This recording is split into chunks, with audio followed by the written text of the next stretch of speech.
Rob, Brent, Here. Tammy, Present. Perry, Here. Brandy, here, and Dee should be right back. Okay, consent agenda. We don't have minutes from 2/16, correct? 18? Okay, 2/18. Okay. Can I have a motion to approve those? So moved. A I'll second. Okay, all in favor? Aye. All right. Building permit. Did you wanna do approval of bills or no? Oh, Brian, do that separately? No, That's that's all all, the same. that's all part of the consent agenda. Did she not say it though? Part of it? No. Okay, so all three of them have been the same. Oh, for all three of the approval agenda, approval of the minutes, and approval of the bills. Okay. That's still okay, Aaron and Tammy? Yes. Yes. Okay.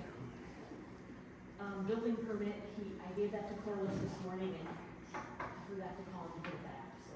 Yeah, but it was all on their emails. Yeah, on our packet here. So you can look at it, yeah, if you have any questions, he's here. Jeremy's here, so maybe he can just talk about it a little bit. I'm trying to place a bid on environment for sale in Havelock. It's a 26 by 32 barn. It's got garage doors in it. You can basically move it in and have an instant garage, put it on a nice cement pad. I have not placed a bid. It's on sealed bid right now, and I wanted to make sure I could get approval before I bought a barn and had nowhere to put it. Is the picture that we had in the files up, put it in to garage? Yes, yep, 2 garage doors on the end, and Then I only got one really simple question. Thinking about your property, where are you putting it in? I've got a lot that's empty right next to my house. It's a half acre. You talking to the south there? Just right south of my house and a little bit back behind the house, so. So I don't have to go too much driveway, but I put a little driveway to get to it. I'll make a motion to approve it. I'll second that. Looks like a nice barn. It's a very nice barn, it's Yeah, wrapped in very white nice. steel, and Yeah. I have one request. Can we hold on cashing the check until I make sure I win the bid? When will that be? The 20th of March is when we open up the bids and find out who has the winning one, so. Awesome. Super. Now we can safely Good luck put, with that. I didn't wanna buy a barn and get stuck with nowhere to put it, so, Right. Yep. thank you. You're welcome. Thank you. Okay, we had a first and a second for that. All in favor? Aye. Okay. Treasury report. Yeah, I handed out a variety of things to you.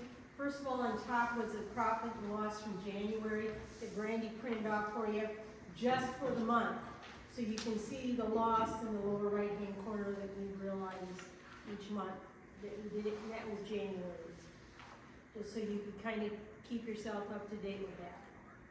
The next sheet is my treasurer's report, and right behind that is the balance sheet that goes along with January. Again, taking a look at the balance sheet, and it includes all the cash accounts that we have as well as the investments. I went over the bank reconciliation, everything appeared to be correct. CD report, no interest was earned on any of the CDs in January. Reviewed the daily transactions, the accounts payable, as well as the time sheets for the dates listed.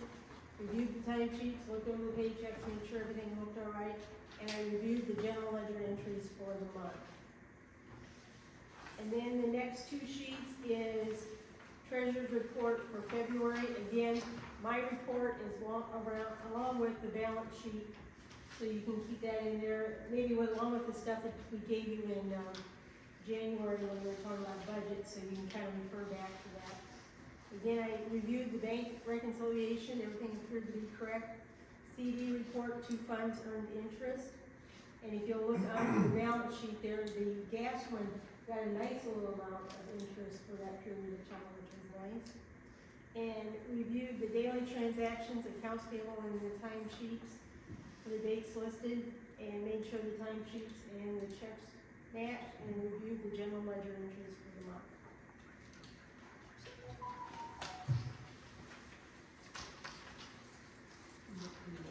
Yep. Okay, a motion to approve all of these reports. I'll make a motion. A second? I'll I'll second. All in favor?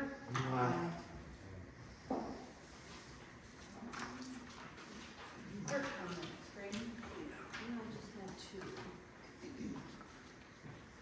We had a nuisance that we had cleaned up over on this side of town. I did send a bill to him and he paid it, so that one is good to go. And then there was 58 delinquent notices that went out last month. That's another reason why we don't have any money. Bills aren't getting paid. The total delinquent amount was just shy of $28,000. And that represents about what percentage of our billable? 58 of, I heard 250, about a top. That's about 25%. How many of those are budget billing people? No, none of those. Okay, alright. not, well, could be, but, yeah, well, Okay. And it was a large bill for the month, so that's a lot of money, but That is. still, the number of people not paying is, and to kind of refresh your memory, the bills are due on the 25th. Probably about a day later is when Brandy sends out the yellow notices, those are the 12-day notices. So they get 12 days and then charge a percentage for a late fee. And at that point, if they still don't have it paid, then she sends out a pink notice, and that's basically 24 to 48 hours, minimum 20, 24. And then they get charged a posting fee, door posting. Those are door posting. Had we not looked into a company trying to collect? Yeah. yes, But this wouldn't be that part of it, not yet, Not because they're yet. still active accounts. Sure. Okay, council comments, Lana? I'm sorry. Council comments? Oh, I guess I just want to remind people that, we've got some very aggressive dogs in town. And it's creating problems for the mail to be delivered. It's unfortunate that it affects the individual of the ownership of the dog, but your neighbors that surround your location will and can be affected, that their mail would not be delivered either. But we had one of our carriers, and he's pretty lenient with dogs. I know he carries a lot of dog treats, but he was very lucky to escape. So, I'm just bringing it to people's attention. If you've got a problem dog, we just can't have it. Can mail carriers carry pepper spray? We got pepper spray, there's another little device that makes kind of a cracking, loud cracking noise. And in this case, that's what stopped the dog, was this kind of a loud crack, and they finally did back down, but, Do you call the sheriff's office reporting that vicious type of situation? I did not, I reported it to the postmaster and such, but, again, it's a warning. So if you expect your mail, let's keep our dogs contained. Do you address the person that the dog lives at and tell them that their dog's a problem? They get contacted by the postmaster as well as there's a mail-in that goes out. So they're aware. Anything else, Lana? That's it. Aaron? Not at this time. Rob? No. Brent? Not at this time. Tammy? I will later. Okay.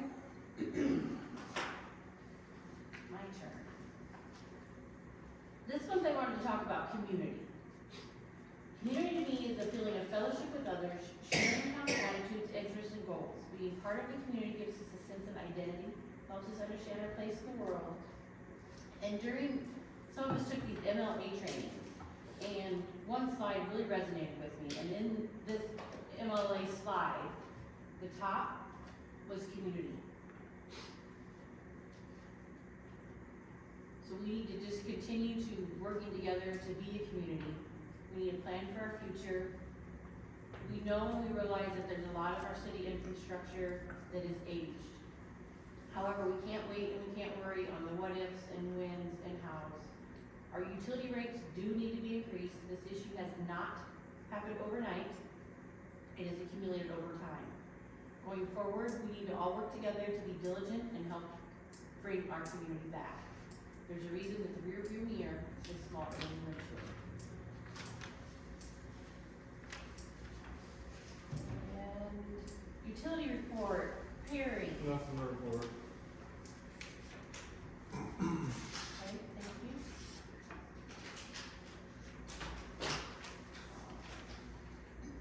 Complaint forms.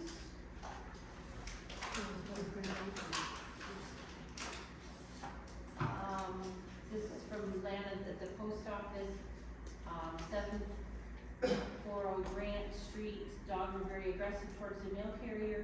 Usually they're in the backyard, but they were up front today. Luckily, he got away without being bit.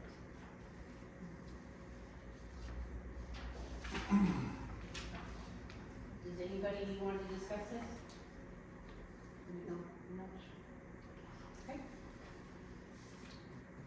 All right, citizen requests. Kevin, you care to go first? I can go first.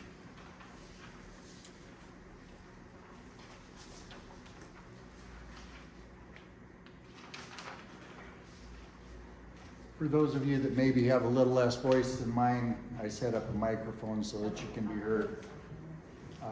Because if you can't be heard, it doesn't do any good to talk. If you have trouble hearing me, I'll walk over there, but I'm guessing I'll be okay. I'm going to apologize up front because no one in this room will like what I'm about to present. I believe it is true, and sometimes truth can be painful. The city council has said that they would like to put the pool on pause for a year to get things in order with repairs to the pool and the city budget. I totally understand that. However, logistically, the budget is from July to June. So if you're gonna pause it for this year, you've still gotta put it on the budget because 27 is in this budget.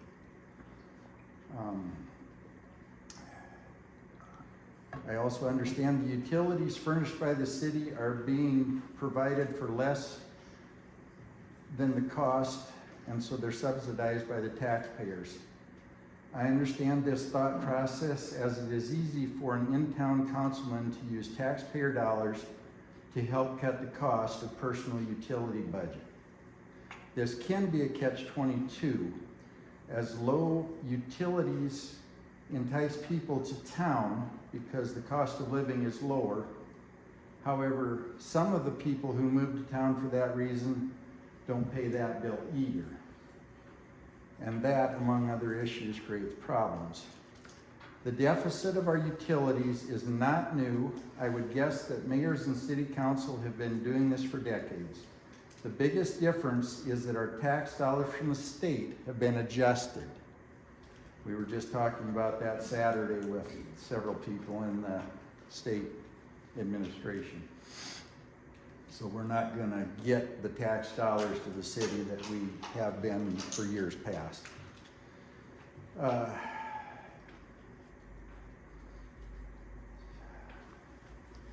So we can't subsidize our utilities so much anymore because the tax dollars simply are not there.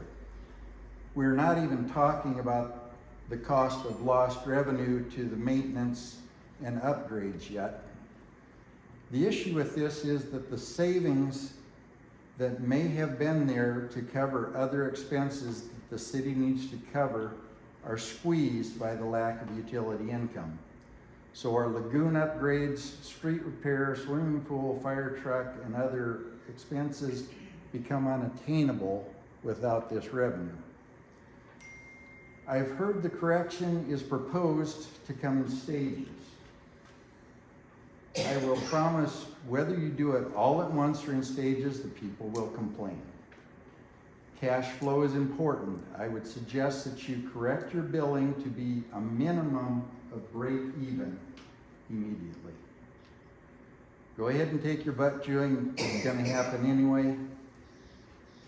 It won't be fun, but you will be able to pay the city's responsibilities more easily without subsidizing them. One final observation is the city has been trying to clean up the town at some expense. This is very much appreciated. I would like to thank you personally for doing that. As listed earlier, enticing people to town, you need to instruct them that junk around their residence or otherwise is unacceptable, as the mess causes good people to look at our town and drive past, as it looks like a junkyard and they don't want to live like that. Please bill what is needed to cover our utilities with a small profit for working capital, they call that savings, and continue to clean up our town. Thank you very much for listening, and may God bless our town.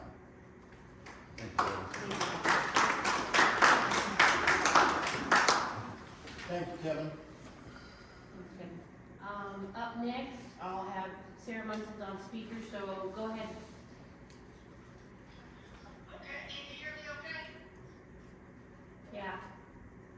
All right. Living in a town of around 500 people means that every shared space matters. Our community pool isn't just a place to swim. It's one of the few places where our kids, teenagers, families, and adults can gather safely and enjoy time together. For many young people in our town, the pool is one of the only structured activities available during the summer. It gives them a safe place to be active, socialize, and stay out of trouble. In small communities like ours, opportunities like that are incredibly valuable. The pool also serves adults and families. The annual passes it makes it affordable and encourages people to use it regularly. It's a place where neighbors connect, friendships grow, and families spend time together. Closing the pool might save money in the short term, but it could cost us something much bigger. The sense of community that small towns depend on. Amenities like a pool help make our town a place where families want to stay and where new families want to move. Instead of asking whether we can afford the pool, maybe we should ask whether we can afford to lose one of the only places that brings our community together. And I'd also like to agree with Kevin. God bless our town. Thank you. Next, Brad Kent. I guess I would just like to echo what Kevin said and Mrs. Munson just said, and say that we cannot let the pool go easy. We can't just say we can't afford it, we're gonna hold off a year. We already know the pool is in pretty bad repair. Holding off one more year is one less year that is actually gonna get used. And could possibly lead to not ever using it again, because leaving it for a whole year just to sit and rot. You don't ever not drive a car. If you have a car sit for a year, it usually needs a lot of repairs to get back into functioning, whatever you want to say.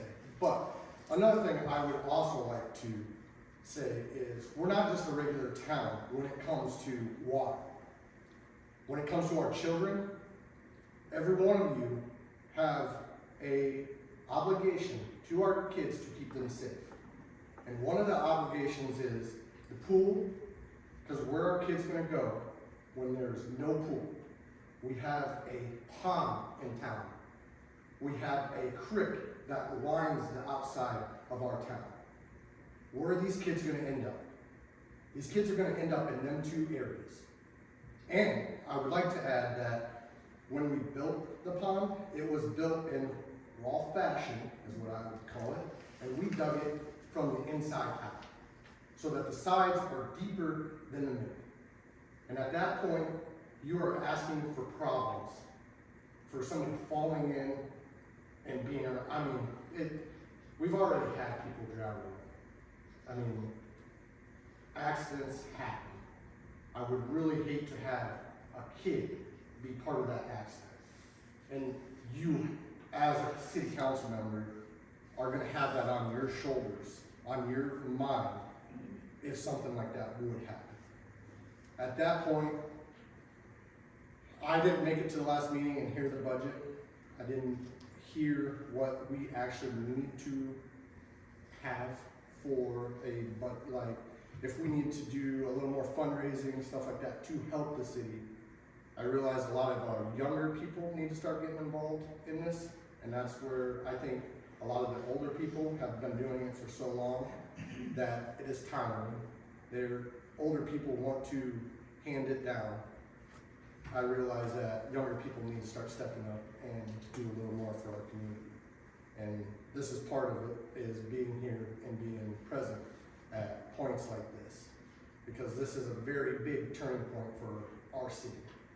And losing that is, like Mrs. Munson said, it is one of the last things in our town that we have, especially for children.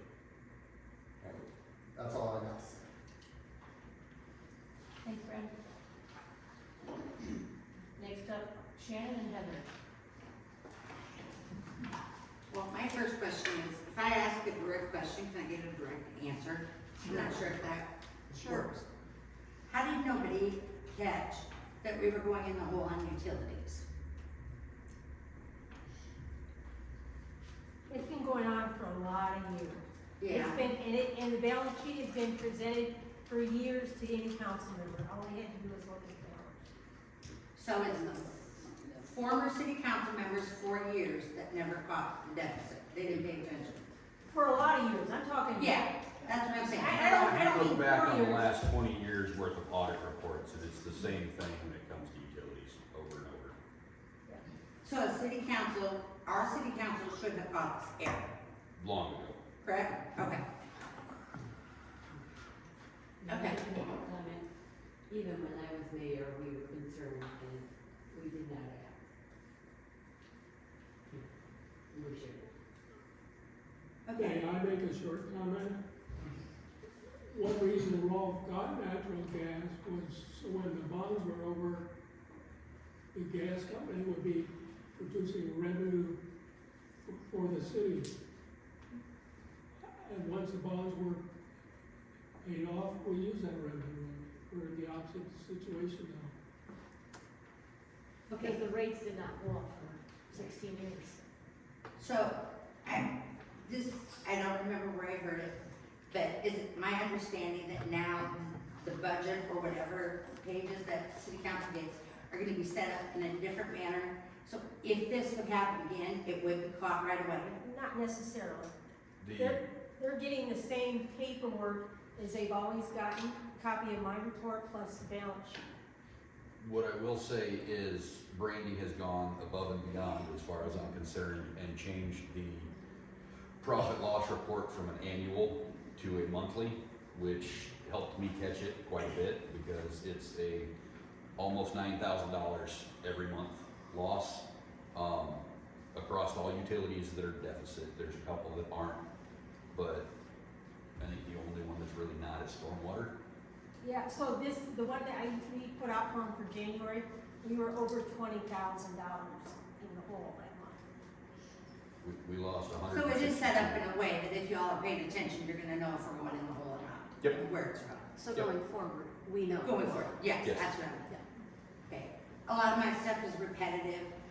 I mean, I agree with Kevin on the budget. My concern is if Caitlin does not get in her continuing hours for this year of 2026, her CPO certificate will go away. She'll have to start all over from scratch. I'm not sure how much her continuing ed hours cost now to do that. But I would like to see that put in the budget if you're planning on just closing the pool for 1 year. My other question was, if it's just for 1 year, is the swimming pool committee allowed, and will it be for purpose instead of in vain, to go up there and start doing some repairs? I personally say if we're taking it down for a year to get the repairs done, we should definitely be up there working on it to get it done if we're gonna make repairs. I would say.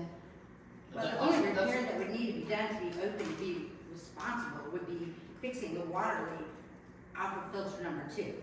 Because the concrete, she writes that on the report, but that's not a closable offense. That's not closable, but it's also a safety risk as well as a liability risk to the city, and that's not one that we're willing to put up with.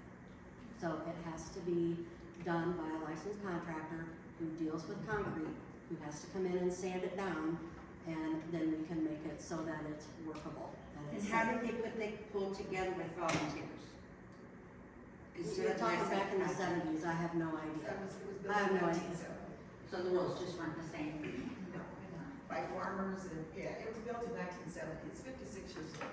Unfortunately, not, just to add to that, the rules that the state had for just about anything 5 years ago have completely changed. So yeah, they changed quite frequently.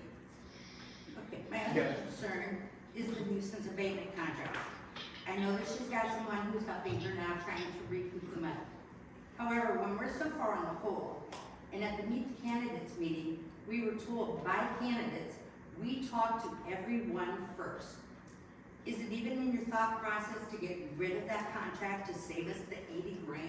You can't. And start talking to people? You can't. It's a state law, and it's Iowa Chapter 657, and it is state law, and we cannot get rid of it. We have to So abide by every it. town has to have? Yes. Whether they are or And that not. was Iowa 657? Yep, Iowa Code Chapter 657.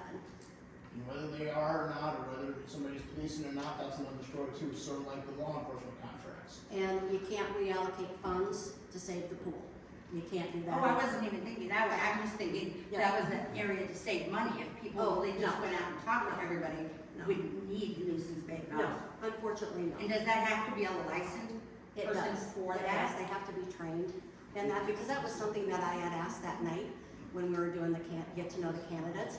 And Brent was the first one to tell me, and so was, who was the other council member that was running? Who? Al. Al told me that they have to be trained and qualified to be able to go in and inspect houses and things of that nature. Well, there's a clause in there that you can, Perry and Brandy are allowed to do that sort of work for the city. The So way the therefore you state don't have to be rules it. licensed? It's a toss-up. If you are not a city employee working in utilities or managerial area, yes, you do. So if Okay, we are, so we could really save the money on the nuisance abatement officer, we could, if Gary and Brandy did. correct. But there's no time for them to do that. You've got one utility worker and you've got one officer. Which is part of the problem. Are you hiring another, So that would be nice if we could hire another person to help Perry. are we? Well, Are we we would looking- love to look for that. I know that the mayor has already talked about shaving off that part of salaries, which I know Brandy did not want to do that because we are looking and would like to be able to hire another person to help Perry. We spent quite a bit of money, last August, September, maybe October, on advertising, and we got quite a few applicants, and we only ended up interviewing, how many did we do? There was 6 or 7, wasn't there? One show. One show. One showed, and they offered a contract, I believe, and then when they did a background check, they didn't. Would David be in that category, or gonna pay the part-time, or as needed? Because another thing is, over the years, we've lightened the, I don't mean to, say you don't do nothing, but we have lightened the load of the city workers by, outsourcing our garbage. And, I know that, it was built back in the 1970s, the pool, but I've heard a lot that, city guys used to take care of all the water that was done up there. All the water treatment was done by city workers, not the pool manager or pool employees, that the city took care of it. So if we were lightening their load, then maybe we could, reallocate or take the money from not having this other guy, and one of our city employees should go around and do nuisance abatements and save a little bit by not hiring. I just have two more things. One, Tammy, during your meet the candidates, you said you were gonna look for grants for the pool. Have you started that yet? Yep, I looked for the Iowa DNR one, and that was the one that you had to have at least 65%. And I know the one that Gloria is gonna present tonight is gonna have to be 50%. And so we have to be able to raise that amount of money, 65% of the loan, which could equal up to $250,000. And so that's the one that if we wanted to pursue that, that's only $250,000. Could that help with opening the pool and doing the repairs and things of that nature? Possibly. But if you're going to sustain it, Pardon me, are you continuing to look when you have a chance? Or was that like just one and done? that's the one that I looked for. Okay. Obviously, there's several others that are out there. It's just, you have to match it. You have to match either 50% or 65%. And I think knowing our budget, it's very, very tight and there's not enough there. And I wish there was, believe me, I wish there was. Okay, last question that I have is, the swimming pool falls under the Parks and Rec area. That's who they report to directly. So if there's no money for the pool, are we gonna be spending money on our parks in town this year?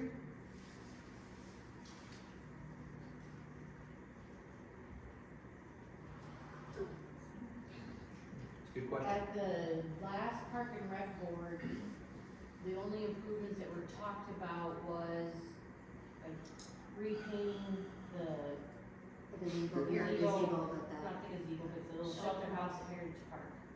And the paint supplies are, from They're my understanding, donated already. they're already donated. So it's a donation, it's not using Yeah. city money. Yeah, Right, it's- right. There will probably be several different improvements at the park. The likelihood that it will cost the city anything is almost zero. Thank you. Heather? So, a lot of this is probably going to be reiterated from what everybody else has said. Kind of goes a little bit with what Shannon had just talked about as far as the nuisance abatement officer. Per our city ordinance, the mayor can appoint somebody to be in charge of that. It does not have to be somebody hired from out of town, just FYI. So that would be able to save us some money on traveling back and forth, mileage, after hours.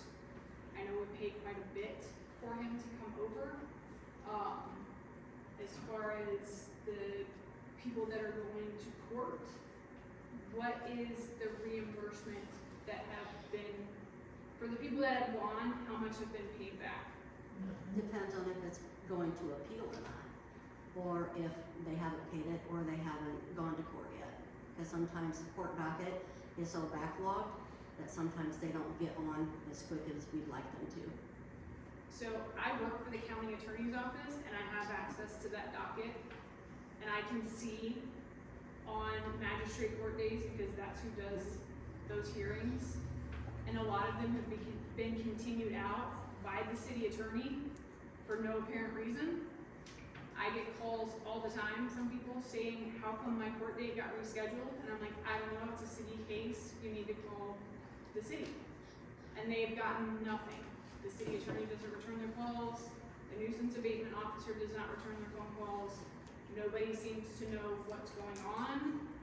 I know Junior Buckle was at court last week for an abatement issue that had already been resolved. And he's up there and he's like, I don't even know why I'm here. So I feel like that's a waste of our money, having the attorney come from Fort Dodge to continually have these hearings for things that have already been taken care of. Is there a way to follow up with the nuisances that have been turned in to make sure that they've been resolved prior to having all of these hearings rescheduled? I wouldn't know that, Heather. I wouldn't know, and I could talk to the city attorney, and I could say, hey, where are we at with all of this? So he charges us every time we ask him questions. Yep, I realize that. So those are public documents, so you can just call the courthouse. The clerk of court can give you guys copies of everybody that's been to court for the city. Yeah. And it's I free. have a list. Or you can access the court system You can do iReports online advance, it's a payment, it's very minimum, but then you would have access to the electronic filing system. So anything that's filed under any city ordinance or city violation, you would be able to see if that person representing themselves, or if they hire an attorney, has filed anything, and you can actually see each court filing and what's being filed. Just a suggestion. That way you have an idea of kind of what's going on, because I feel like every time questions get brought up, nobody seems to know what's going on, who's going to court, why are they going to court, how many times have they been to court. And we're constantly in like a cycle. What is the actual dollar amount that the city has recouped on these nuisance abatement?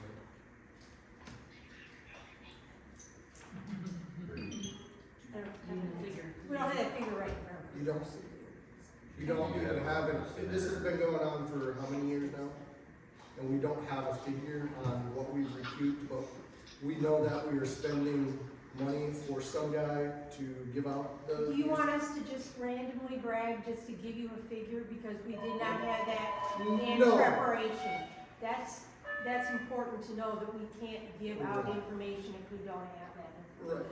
Right, and I guess this would probably be why our city budget got so far screwed, because we're paying out something that we don't know how much we're recouping. This was long before nuisance abatement. Right, well, I'm just saying, this is probably where we probably need to start how much money is coming in understanding this. Any more, Heather? Yeah, so,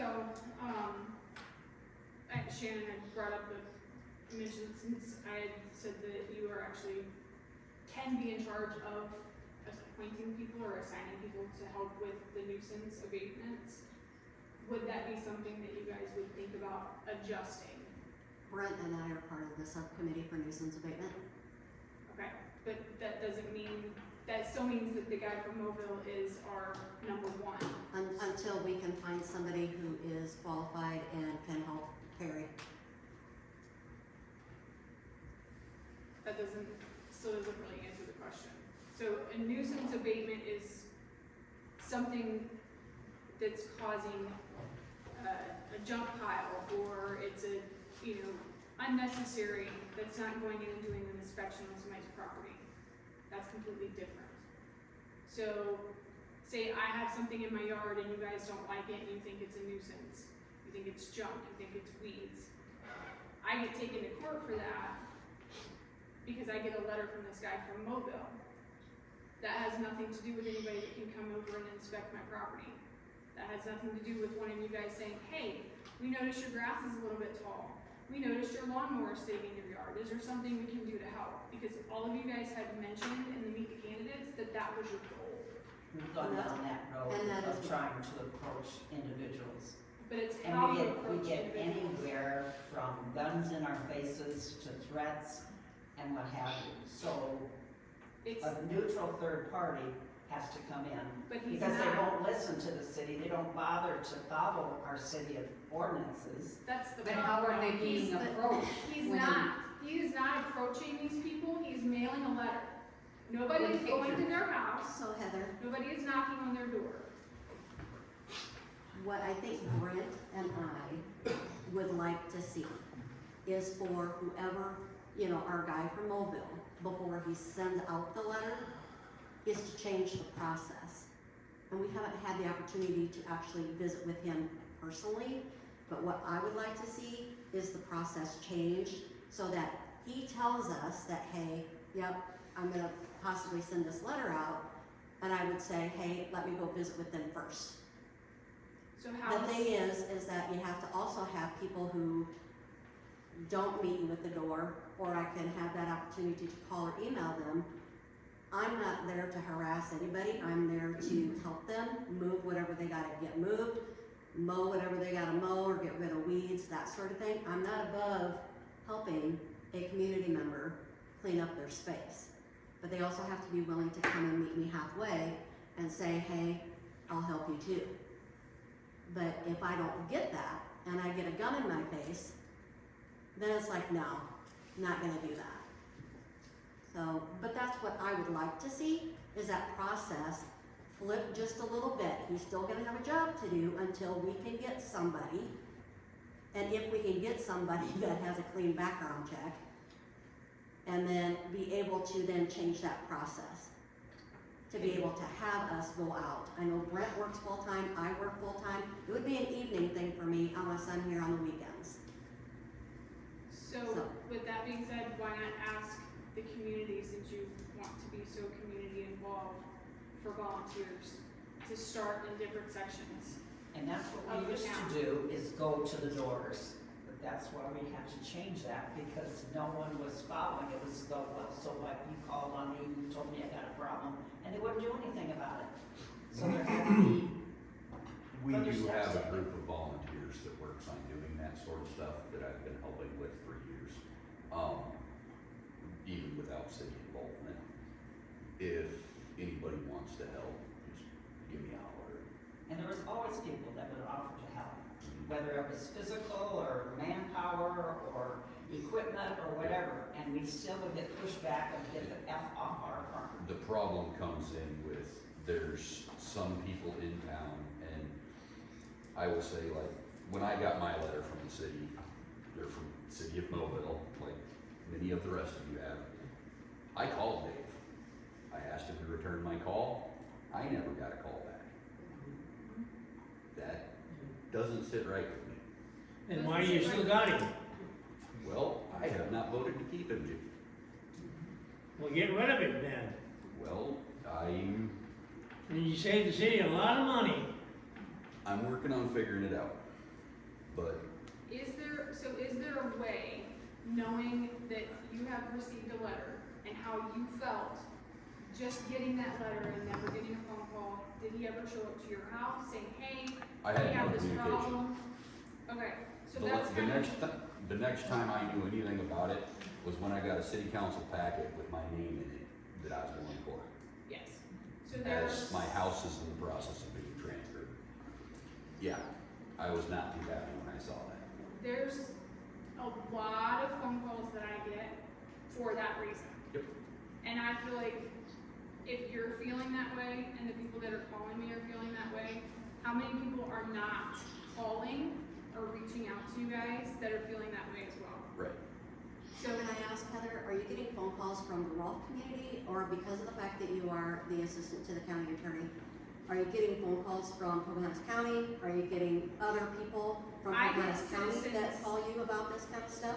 No, it's just citizens from Rolfe that call the county attorney thinking that we handle in the county attorney's office, because I do collections. Mhm. So they feel like they call our office and they ask me, what are you guys collecting on? What am I, like, why am I being taken to court? What is this? And I can collect their name in Iowa courts and say, it's a city of Rolfe issue for a municipal infraction. I can't tell them what that is because I don't have access to that information. I tell them I refer them back to you guys to get all of that information, but there were several times where people, I mean, I will sit on the phone for half hour, 45 minutes, just listening to people vent because they're so frustrated as to nobody ever came and talked to me. So I feel like if we could get rid of the gap and find out where is this Mobile guy getting his information or his motivation? Does he just show up? Is somebody telling him there's properties that need looked at? If He that's has the an ordinance case, book. I understand it's in an ordinance book, but there's plenty of things that have gone on that get an eye turned because of somebody knows somebody or for whatever reason.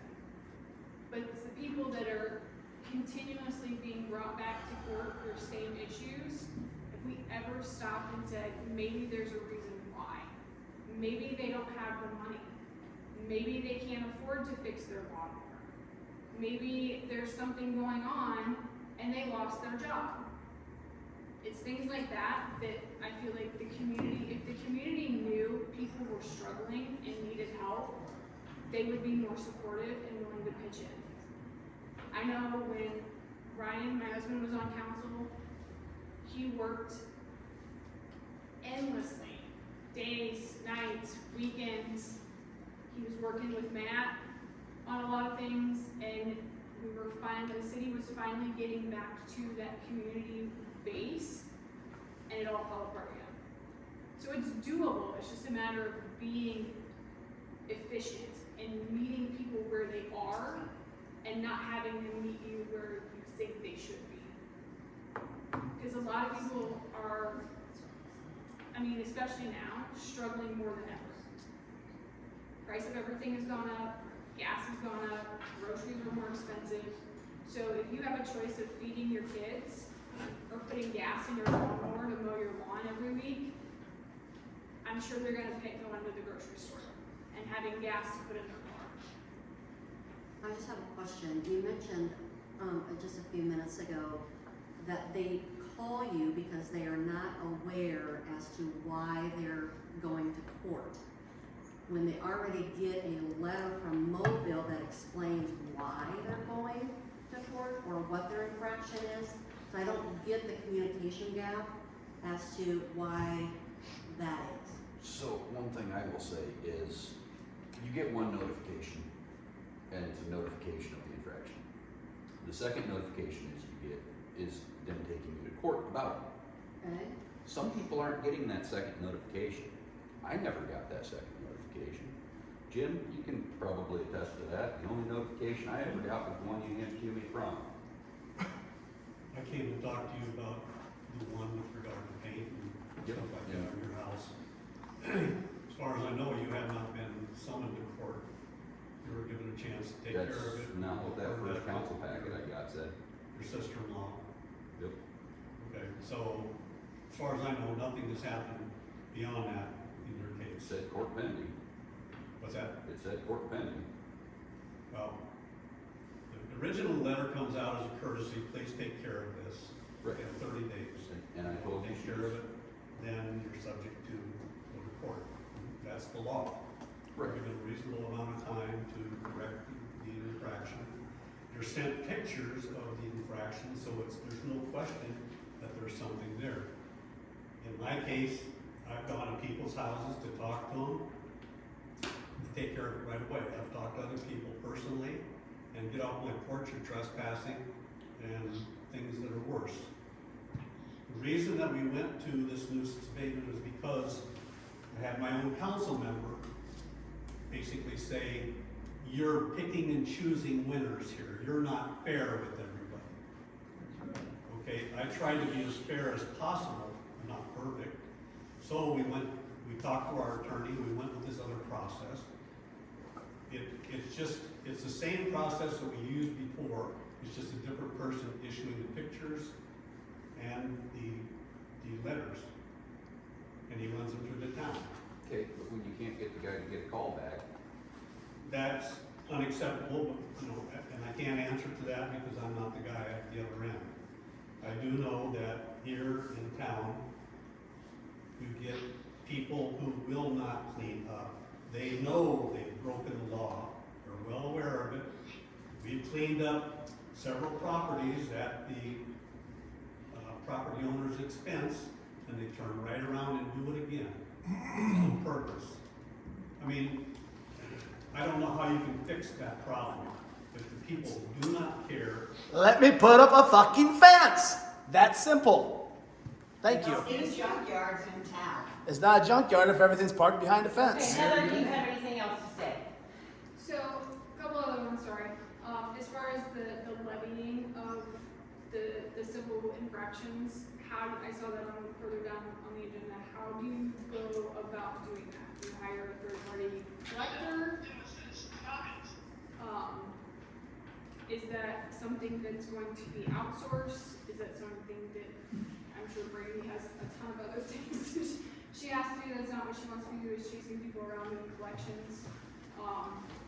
It did say in the Iowa code that if you do hire or contract with a third-party debt collector, then that person can charge up to 25%. However, that goes to that person collecting, it does not come back to the city. So that's only 25% per issue. How much is it going to be after that? Because that's another there's a 75% gap to get them fully We paid? get 100%, they get 25%, and Todd works 7% is paying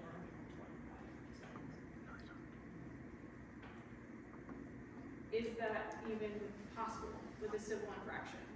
Do we have enough that it's going to be sustainable or amenable for a long period of time? Or is it just a Band-Aid on a hole? It's not just nuisance abatement, it's gonna be past utility bills, there's like $40,000 to $50,000 in past due utility bills that have never been collected. So if somebody owes $100, they'll have to pay $125, and we get our 100 to cover it, and then they'll collect it. So they aren't getting any money unless they collect. No money out of our pocket, and they don't collect if they don't collect.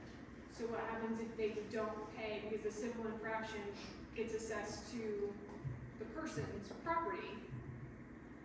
And it's not you can't garnish their wages, you can't make them pay it, and it can sit there for 10 years and it falls off. So it's not a have to pay type of thing for a nuisance. They're not paying it anyway.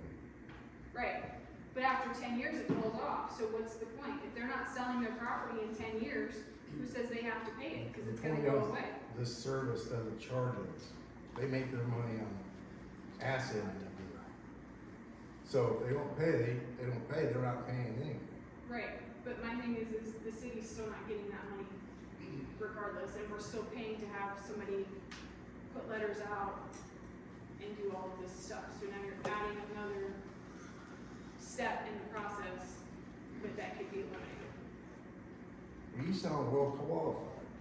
What are you doing in your free time? What do I do in my free time? Maybe the mayor could appoint you.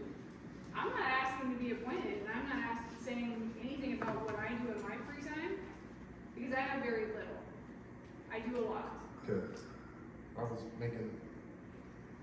So, I feel like that was an unfair comment. If you're gonna ask what people do in their free time, why don't you go around and ask everybody? No, he, It was a that's, compliment. he First wanted to of all. hire you. I mean, I don't, the way it came across sounded very rude and No, condescending. I didn't. Any other questions, Heather? As far as the pool is considered, if the city cannot keep it in the budget to keep it running, can it be sold to the community and have somebody as a community pool instead of owned by the city? Correct, yes, we can sell it for $1, whoever wants to take it on, and take it off the city budget, and you guys take care of all the repairs, all of everything that goes with the pool, and if the pool should have any problems, you guys demolish it, you make the ground level so that somebody can build on it. So yeah, it's a possibility, if somebody wants to step up and take that, I think that could be a possibility. Anything else? All right. Tammy, I got a question for you. What was the code you were talking about? Iowa Code 657? Okay, can you explain to me how the city is responsible We're moving if on. they don't do it? Okay, for our new business, approve revision 1.2 of operations and maintenance plan gas. So this is just, we have this gas folder, we have two different plans. The Iowa Utilities Board, Iowa Utilities Commission is now the Iowa Utilities Board. Or is that backwards? Very. Anyway, the name changed, so we have to update this, do a revision. It's just, emergency plan procedures. I have a book in here, Perry has a book. It's pretty much just, you guys need to okay it, and the pages that I included are what the changes are. It's just a legal thing that we have to do. Okay, the motion to approve the 1.21. I'll make a motion to approve. Okay, second? Randy said, Grant said. Oh, Brent did. Okay, all those in favor? All right, motion passed. The next one, approve revision 1.1 of operator qualification plan gas. Same thing, I mean, different plan, but they had to do some revisions with the name. Make a motion to approve. Okay, second, all those in favor? All right, that passed. The next one, approve a resolution authorizing the execution of an amendment to its gas supply agreement with PIFA Incorporated in connection with the rest of the available discount in PIFA Inc.'s gas prepayment project, approving the issuance of bonds by PIFA and related matters. This is a discount program that the city entered in 2019. It's a 30-year transaction, and they are reevaluating the discounts. It's money that we get off on the gas, pretty much. It was 20 cents before with a 10-cent refund check, so it was up to 30 cents before this reevaluation. So they're just rolling it over for a new discount period. So 30 years, so it's 49. A motion to approve on that one. I'll make a motion. A second. All those in favor? You will, Oh, we're ready to roll call that one, okay, I'm sorry. Roll call. We gotta wait for her to come back. let's call it. Tammy. Yes. Brent. Aye. Rob. Aaron. Aye. Look at Brandon when she gets back.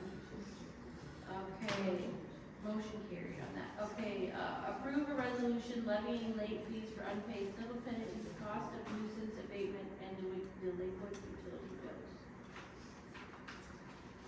This is the resolution to, add that 25% to the fees that are trying to be collected, I guess, with this company. I'll make a motion to approve. Motion, okay, second on that one? Second. Okay, we'll do a roll call again. Tammy? Yes. Brent? No. Rob? Aye. Aaron? Aye. Okay, so that one she's back. Okay, motion carried on that one. Okay, now our utility rate increases. And then we need to set our public hearing for those.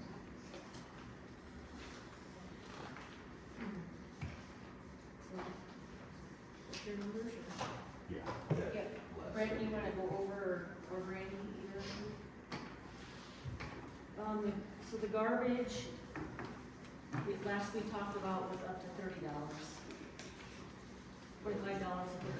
That would be making money, 28. 28, something like breaking. I don't know. You present what you have then. I'm not even sure where I've got that number. I haven't seen it yet either, so.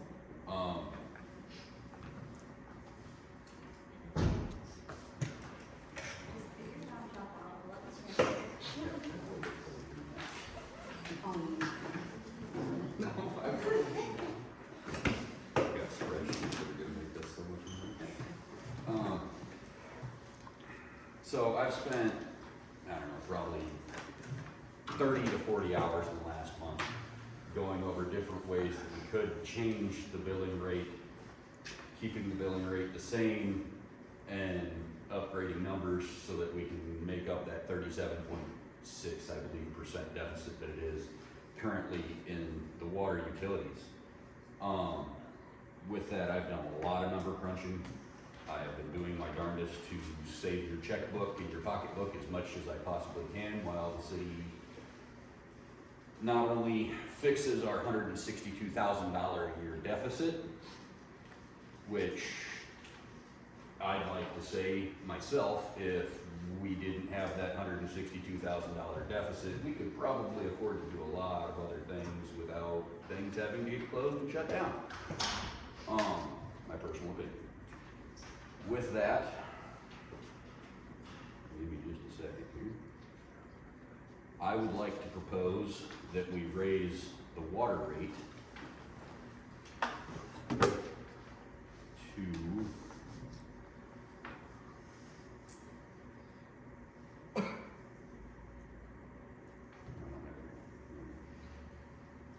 $32.41 for the first 1,000 gallons and $7.92 for the second 1,000 gallons and every consecutive 1,000 gallons after that. Which at So if your utility bill is currently 3,000 gallons of water, you're paying $35.13. The raise would raise it to $48.25. If you are using 10,000 gallons of water, your current bill is $75.45. Your new bill would be $103.69. If I change it to just billing by 1,000 gallon rate, it gets very weird because we would have to charge almost $28 and some odd cents per 1,000 gallons of water to make the same difference, which would change your, at that 10,000 gallons of water, it would take you from the $75.45 to $245.97. I don't like that idea for anybody, and I only use 3,000 gallons of water a month myself, but that would raise my utility bill almost triple. So what I would like to do, and kind of as Kevin said, I would prefer that we just rip the Band-Aid off this thing, go up to 37% on our rate increase. I mean, because that's the city, you guys can tell, 37% on $35. Your bill's gonna go up about 20, 25, 30 bucks, depending on, for most of you. I mean, those of you that use a lot of water, and I don't understand how you can use 10,000 gallons a month, other than a leak. But it's still only going up $28. I mean, and it solves the $162,000 a year. And as far as I'm concerned, that would fix a lot of the problems that we're having in town, guys. I assume you're saying per month? Yes. Yes. Yeah, on your monthly bill. The sewer rate, that being 8%, I think is what it was, would raise it. I may have to refigure that one. We could just go straight rate. It really doesn't make much of a difference. Straight rate right now was 1702. that's what the proposed is. It was 16, I wanna say 69, I don't have the number in front of me. Was what we were currently paying per 1,000 gallons. We could just up it to 8% for, I didn't realize I didn't have that figure in me. I thought I did, I might not have saved it. Or right now it's What's that? 27.31 and Yeah, but you'd be 6.67. talking, adding 8% to that.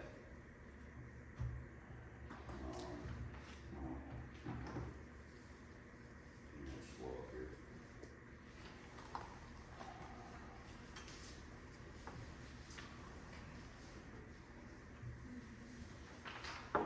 Yeah, it's 6.6%, sorry. So I mean, even if we went, it's really negligible. I mean, you're talking a few cents, 1,000 gallons. Less than half a dollar on 1,000 gallons of water.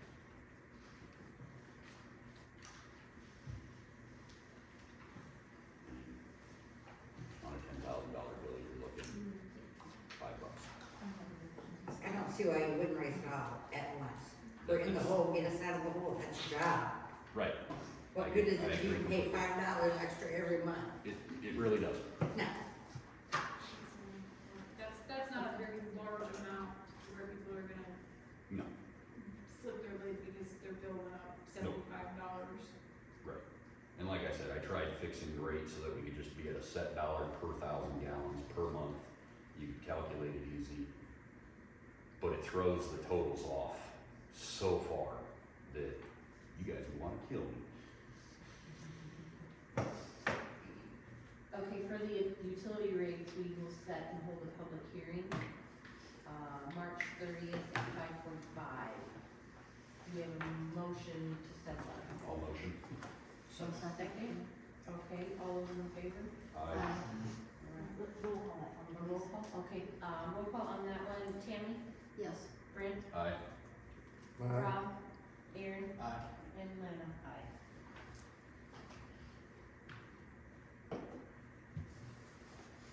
So you want me to line up with what he proposed? I think so. 1702 for sewer. That right, I mean, the whole thing, and then, I can give you numbers per thousand the other way too. okay.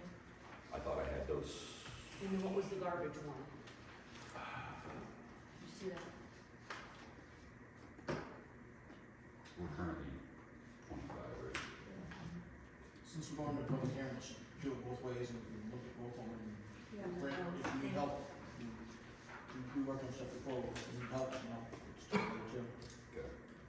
You say both ways for the garbage? You know what I mean? I would do everything for all of our options and we look at them. Okay. That way we're throwing out everything we've looked at, rather In than 2785 would be the new rate for garbage, so break even. That's not making any money, that's just break even. And all these rates right now are all break even rates. They're not the city's setting up a sinking fund.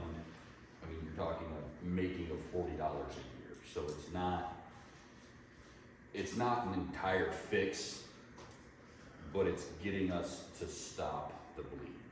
It's Well, and putting the cap on the toothpaste. Well, and we, again, the auditor told us that the proprietary accounts, the things that are money making for us, which are water, sewer, gas, we have to get that negative balance gone. Our auditor told us we had to do that. And if you look at the last 5 auditor reports, which get done about every 5 years, they've been saying it for 25 years. So it's not a new problem. This is one of those things that's been going on a very long time. I spent a lot of time reading the auditor reports and I really took it to heart, which is kind of why I'm here in front of you today. Because I love this place. Most of you know I've been here my whole life. I spent 2 years in Ames. I didn't like it. I came back. There's a reason I won't ever leave. I want to fix this place so we still have it when I die. Okay, budget discussion, pool decision for upcoming season.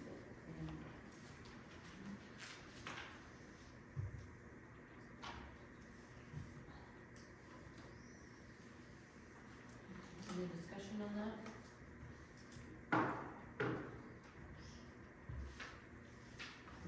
There is no money in our budget, unfortunately, for. I mean, if we're not shelling out $162,000 a year, there definitely will be. If you, instead of doing increments, and we just rip the Band-Aid off and go straight to the 37 and straight to it, then wouldn't we be starting to put money back? I mean, we'd start getting. Correct. Not- We're not gonna get that whole $162,000 Right. back by the end of the budget year. But, and I haven't done the numbers on that to see what we would have allocated. But, Discuss that more in March, in the third. Correct. Okay. And that's also, heaven forbid, that we don't have a major breakdown of equipment or a well or whatever. That's the scary part of this. correct, it's also not factoring the, To even, but it's not giving us any breathing room for, unfortunately, infrastructure or whatever it be. right, but I feel like with $162,000 a year next year extra in the general fund, we'll be able to do a lot more. And I've talked to Perry, you don't see any significant repairs in the next 6 months, do you? Okay. So can I go back to, the numbers and the figures that was presented at Parks and Rec the other day as to, we know that we got a $20,000 donation. We know that the pump, right, Kevin, is $28,000. That's installed. That's installed. And so then, how much are filters? $6,000. 6,000, okay. And so then we need to find out how much it's gonna cost to sand the cement to meet our inspection from, so we'd have to find that out. Did you get a chance to So- check into that at all? Okay. And so, I think we need that grand total. Don't you think we need that grand total? I think you gotta have that number so we can decide if we can keep it. Well, and that's where I'm coming from. It's kind of like, it's been talked about, we've got a figure here, figure there, and it's kinda like, I need to have the full number, so I know what to say. Because I'm not gonna be able to say one way or the other if I don't have a concrete number. So from my understanding, in order to open the pool and be fiscally responsible with it, we need to stop the one filter from leaking one way or another. And we need to sand the concrete, right? And a pump. And We do need a pump? Yes. I think we're to a point, the pump and the screen filter that's in front of it, which is, I mean, it's $600, that's $600. We will need all of those pieces to do a decent job of opening the pool. The one thing that I would really like us to do is get the water leak stopped in the shed, because that's a problem. Yep. And there's no reason for that to continue. So your repairs, when we get that figure, you know, let's throw out 30 or 50,000, okay, that fixes it. We could open it. Where's the wage for the guards? Where's that coming from? Where's the insurance policy? Where's that money coming from? I mean, I know I sound like the bad guy here, but just doing the repairs won't pay the other expenses that we have that go along with that. We'll need to have Shelley come back and observe the pool deck once it's sanded down to make sure that it's meets her expectation or the code of the pool. So we'll have to have her come back and re-inspect the pool. But like I said, we still have to pay guards. I get that, and but insurance is what I want, is what we need in Right. order to make a fiscally sound decision is a dollar amount as to what it's gonna be for startup cost plus repairs in order to make the pool open and to put it into a 27 fiscal budget. We Don't forget can't the do fire it truck. without that. We can't go with, it could be this, or Fire it could be that. You have to have a solid Black and number. white. I guess to add to that, Lana, too, what is the number for wages, insurance? Let's add the I two don't know about the insurance. About Guards get like $35,000. $9.50 an About hour. 35,000. to open the pool for a year. No, for your salaries for your lifeguards Yep. and, any other expenditures that they have or that they incur. So not knowing, obviously, where her CEs are gonna be coming from, you know, then we have to make sure, and I don't know how much those are. Shannon, do you know how much those are? I don't anymore. Caitlin told me that she could do them online. Okay, all right. So that's just wages, 35, Yeah, and then insurance, yeah, chemicals. insurance and chemicals and that sort of thing, but that doesn't go into wages, that goes into supplies and Right, maintenance. right, So- but we're also gonna need that Correct. in the budget. Yes, So- we are. So not only are we trying to figure out what we need to get it up to opening, we also need the money to make it run Correct. too. Yep, and you have to understand too, I want it to be up and running just as much as everybody else does. And I'm with Heather when she says, has anybody thought about just giving it to a group in the city to run it? We can sell it for $1 and somebody can make a nonprofit group out of it and run it and take care of everything else and take it completely off the city. I'm okay with that too. We just wanna make sure that the pool is sustainable for many years to come. The thing is right now, we don't have the finances to do that. Would we like to be able to just beg, borrow, and steal from everything that we possibly could? You bet we would. Not gonna happen. Sorry, it's just not there. And I wish it was. And thankfully for the donor that did the anonymous donation, that's fabulous. And then obviously we have to add in whatever money that you guys have done for fundraising from bingo. We have to add in that too. But we also have to make sure that the repairs are done before we can even open. So overall expenses for last year were $33,752.54. That is everything. That is everything. That is not, We had 38 on our sheet. I'm going off of full expenses right there. Yeah, That is everything up right here. but we had other expenses from the previous fiscal year. We had expenses from May and June, and then, yeah, so you gotta Why weren't understand. those taken off of the previous budget? They would have been, but you're not working, you're only working on this stuff from July of this year until now. That report, I think, is a May 1 report too. Do you see what I'm saying? Yep. So this is 38, a little over 38,000. So a little under 40,000. But it brought in under 3,000 for revenue. And it doesn't matter what city you're in, a pool is never gonna make any money. Right. It's just not going to. Right. And, you know, if we wanna get back to the whole nuisance abatement thing, it's known that you have to have a community that likes the nuisance abatement in order to make sure that your property is here and that people want to come here. And then we also have to make sure that the pool's gonna be sustainable. And we have to make sure that the repairs are there. Kevin's been looking after the pool and looking at some of the areas that need to be fixed. How sustainable is that gonna be over the next 5, 10 years is very questionable. That's been there for over 50, 60 years.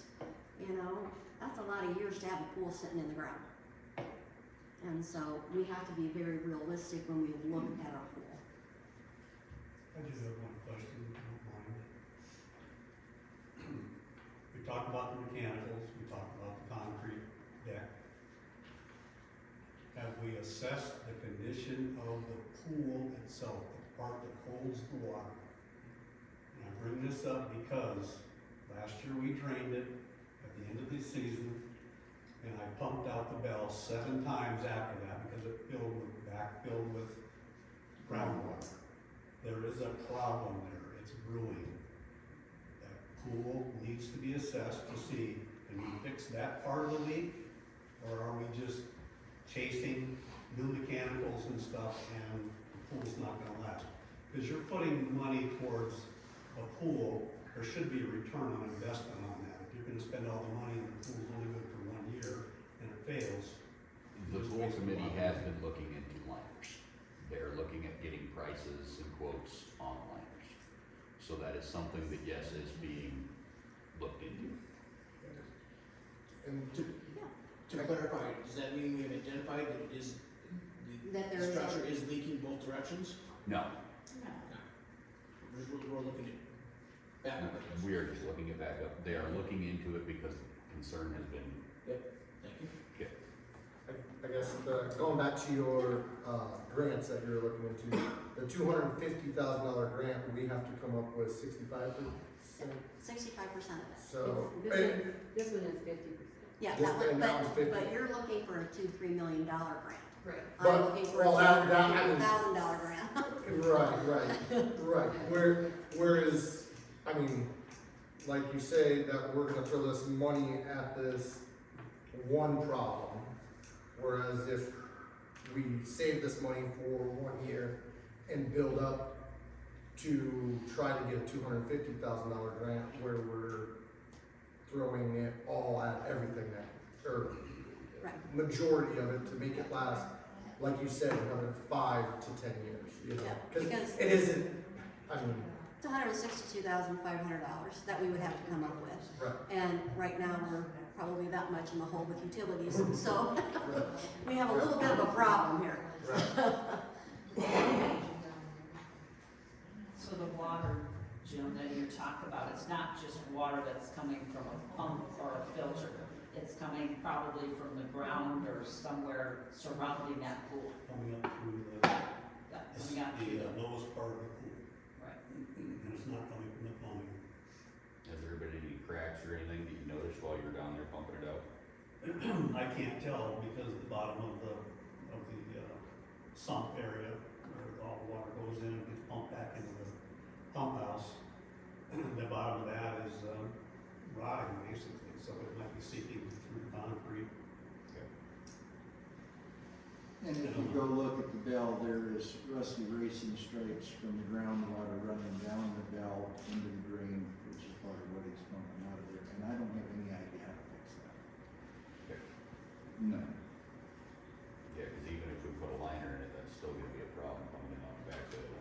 Well, that part of your backwash water that comes from the filters is at that hole. And if it's broke right there somewhere, that means excavation.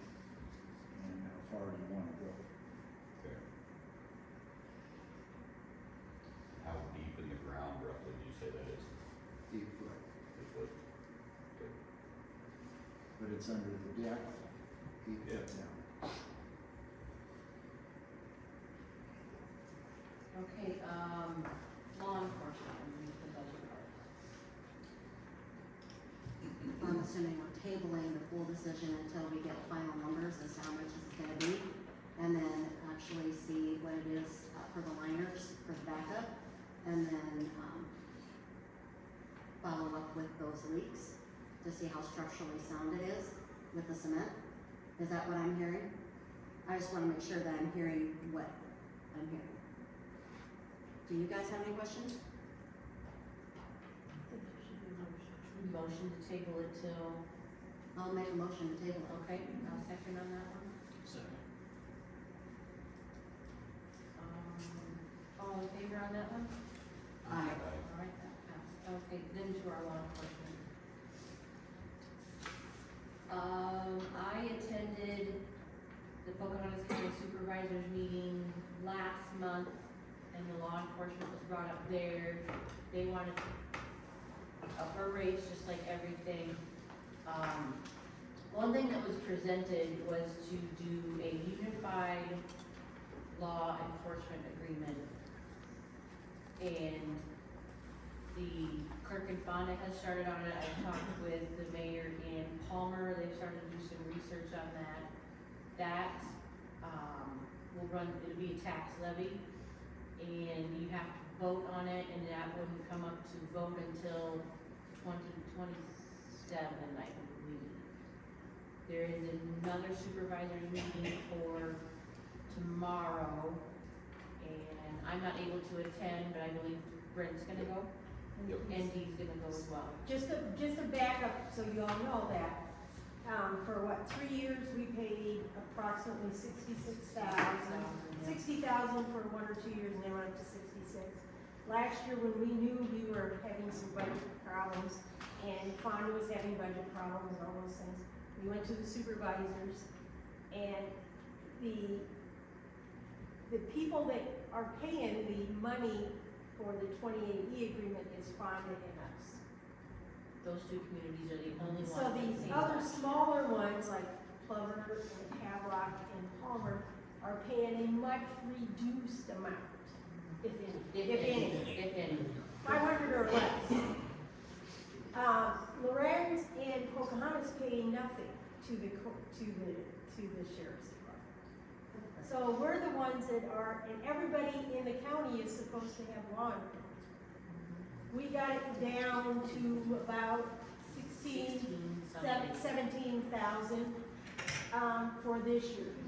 And the supervisors were supposed to be working on this. When we went and talked to them last year, they were to be working on this. We shouldn't be in the middle or getting close to budget turn-in, and we still don't know what we're paying for law enforcement. Well, to add to that, I talked to Peter today, and he was saying, with all of us looking towards that unified law enforcement, he thinks we can stay at that 14% of our budget, which is so.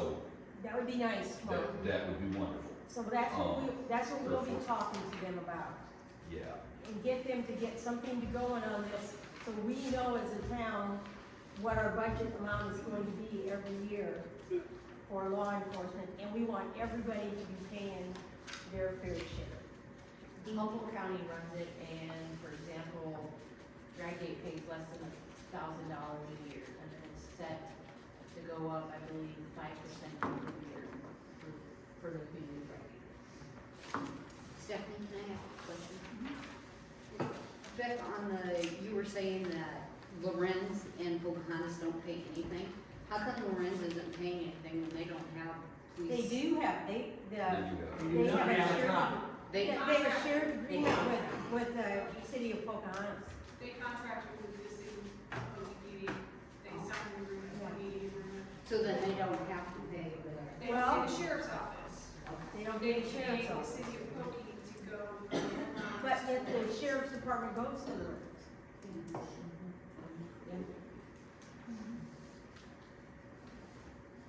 Thank you.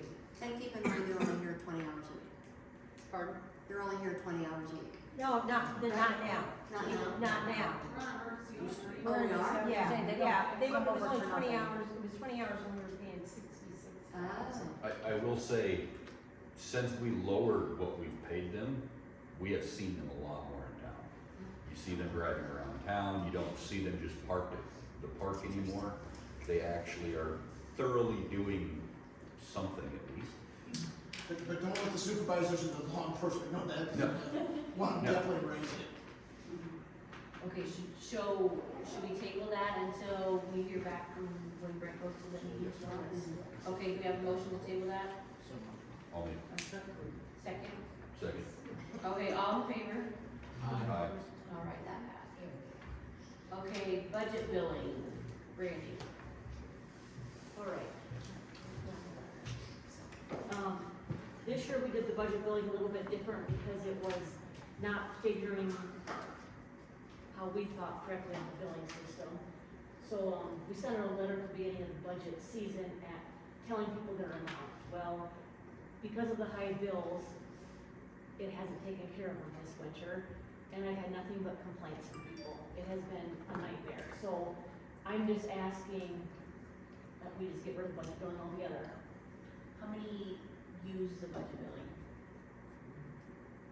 We have to look at that number. I don't know the number. But it has caused nothing but problems with payments being applied, light heat being applied, larger bills, and then people come in and chew me out because their bill's too high. Well, Or they've used last I up, knew, it wasn't my problem, but they've used up their light heat amount, and now this month it's really expensive. I got chewed out on Friday because their light heat amount has run out, and now their bill this month is really high. And how come that was? And some of that had, the high bills, some of it had to do with the gas purchasing and what we were able to get with the Yeah. gas company was able to provide at the time too. That didn't pan out the way everybody in the world thought it would. you don't have to make a decision. I would recommend not going forward with it. Can some households, like we mentioned, kind of just still steadily pay a certain amount and then make up if they fall short? And that's what they were told in the letter. You can do that, yes, but then if it gets behind, it's gonna charge the penalty. I mean, you can figure your own average. So when you say certain households, so are you not lumping everybody together and you're only taking a select few? No, some people's bills were just way higher than their gas bills. Right. No, I'm just saying, we're saying, so for example, I always have a credit amount set in mind. I pay the same amount every month, have for years, and I got a credit amount there. Right. And I know that I'm gonna continue just paying, having that same amount, well, I'm actually gonna have more, because our utility bills are gonna go up. So I'm gonna increase it by $25 to $50 a month to cover that. And I know when I have a credit amount there, and I'm okay, and I continue paying the same amount every month. But if you get to the point that you have a high month, like we did a few years ago when we had that very cold week, then I know I'm gonna have to, when that credit amount gets down to the zippo, I need to put more money into my account. Okay. We're just not gonna call it budget billing, is what we're thinking. But our bills, more or less right now, will say what you used. Yep. I mean, it kind of shows you if you're getting behind. Yeah, you're- it shows You're you. gonna see, you know, it's on the bill, guys. But, yeah. There's a credit right on top of the bill to show you you're negative, and that's your credit. Last month I had a credit of $209 and some odd cents. This month it's a lot less. Can I make a comment on the budget thing? Okay, so, like, I personally absolutely love that because I know what I'm supposed to pay. And if I have to go towards, like, obviously the winter months always are crap, and I know this. but I also have a job that I get paid once a month. I also don't know what snow days or late starts or early outs is going to figure in. So for me personally, I like to be like, even though my bill is $300, I know my budget is $250. And I can pay that, and in the summertime, I'm gonna catch up anyways, and come June, if I have to pay the remainder, great. But I'm just saying in the wintertime, for me, that works perfect, because I don't know what the winter's going to bring, and I don't know what snow days and early outs and late starts are going to bring. I mean, I guess my biggest fear is what happens when mine's gone, but little old grandma down the street, sitting on fixed income, living on SSI, paid her dues, can't pay her gas. Are we shutting her off? Making her freeze? We can't shut her off in the wintertime. August, she can't pay her bill because her, Let me tell you, I'm gonna tell you that we do our darndest to help that person out by either contacting Upper Des Moines, and they will only cover fuel. They will not pay for the rest of it. We have some very generous people in town that donate money to help those people out. And we will do our darndest to help them. Okay. And we have those people that the two of us know. okay, That that's are my, living, we have some people that are living on a, yep, that's my biggest worry is. but and there may be a time that we'll come ask somebody out here in the audience, we've got 3 people in town that cannot pay for their bill because of height, and we might ask if there's anybody that can help donate to do that. Okay.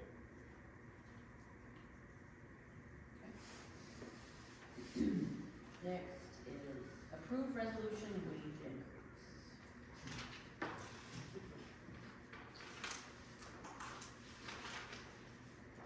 So when we raised at the first part of January, I did not have our third part-time person on there. It's been brought to my attention, so I am asking you guys now about it. It's $1.50, he was not on this list.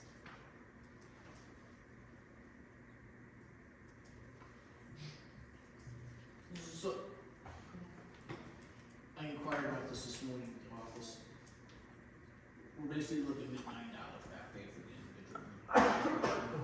$4, I think, $4.50. $4.50, sorry, 9 hours for this year. Or $4.50 back pay, yeah. Yeah. And then their pay going forward. And I went back and looked at the minutes of the meeting. The hiring came a month before we raised it for part-time people. In all honesty, we probably should have given him the raise. And it was just overlooked as an individual. I also know when we were talking about the pay, we were talking about giving him a slight bit more than what some of the other part-time workers were getting at the time, because it's gonna be more of an on-call type situation.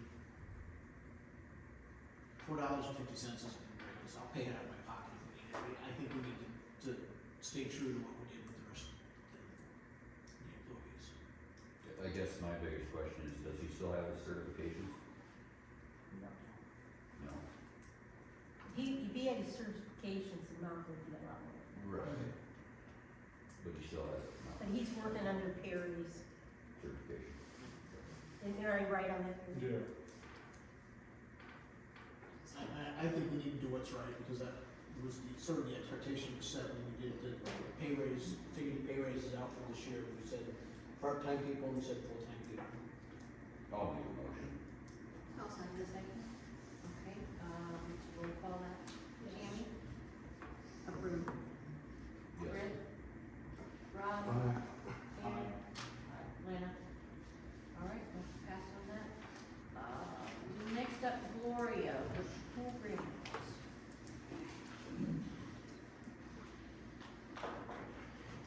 Well, first I'm gonna give you my 22-page report of what the grant is.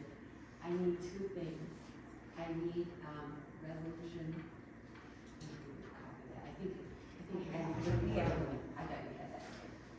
I'm using my phone, I don't have much voice. Yeah, use the microphone, it's there. They get hard to do. Sorry, I just have it in my Okay, this is the Land and Water Conservation Fund grant, it's through the National Park Service. It's a local grant, from the Department of Natural Resources. The funding is generated from offshore and oil gas drilling. I thought that's kind of interesting where the money comes from. Our grant number is 62308742. And I had to have it in by Friday. I need to add 2 pieces of information. One is the certification there, and the other thing is I need an audit report. And then our 22 pages will be 24 pages, and it'll be complete.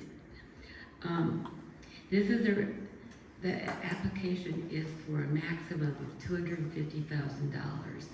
It is a 50% matching fund. So we need to come up with funding, but you can use other grants and some in like kind of service too. Can you hear me at all? My voice is okay. It hurts to talk. It's a reimbursement grant, so you have to pay up front and then they will reimburse you what you've earned. Some businesses will allow you to hold that until your money comes in. So it's who you're dealing with. We will have to continue having our bingo to raise funds for this. It's not guaranteed at this point. When I had turned it in on Friday, there were 15 ahead of us, and there were like 24 pending. So we won't know we have it till we have it. Okay.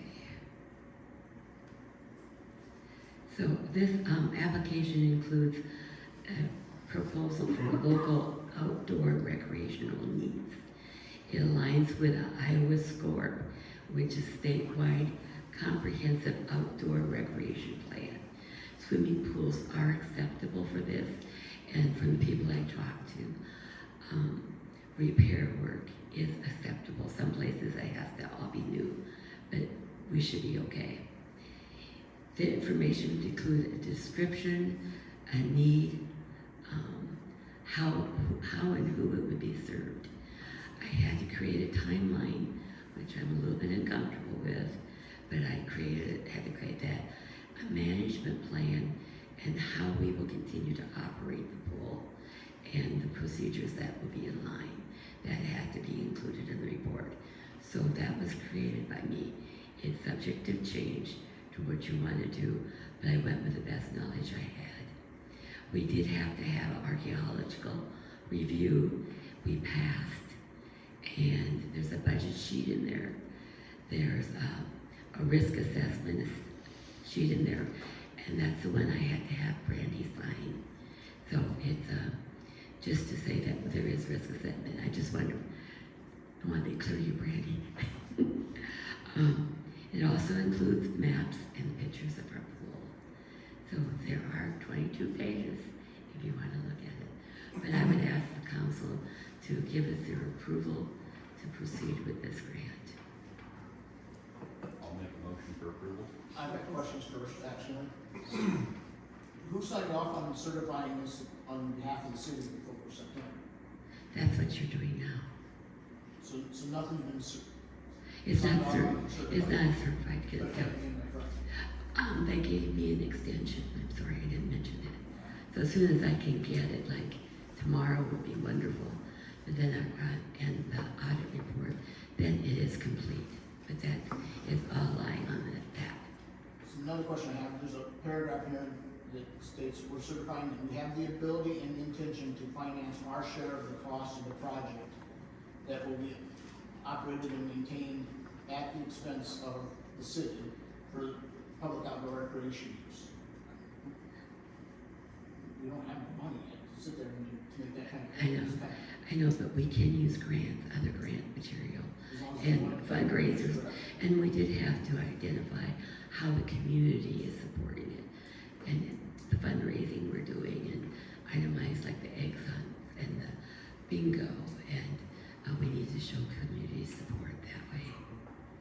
But in terms of you reference other grants, it can't be any other federal grants, correct? To my understanding, it can be any grant, from what I saw.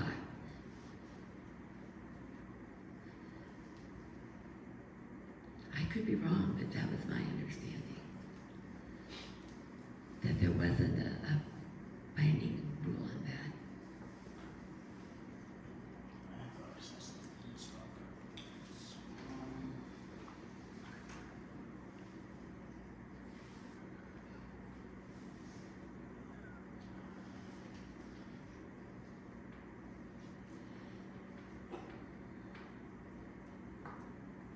No financial assistance has been given or, we have to promise this, that no financial assistance has been given or promised under any other federal program or activity with regards to the proposed project, so we know the federal money. What are our chances of getting federal money?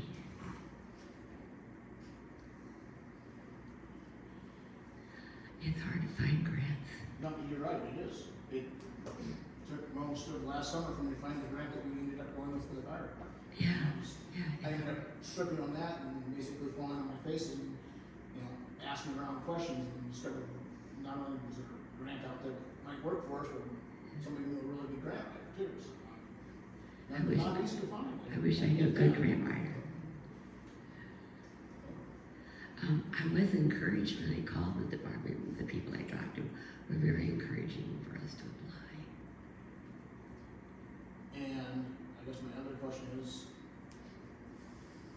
so we said the total estimated cost would be $2,000 to $3,000 maximum. So, Right?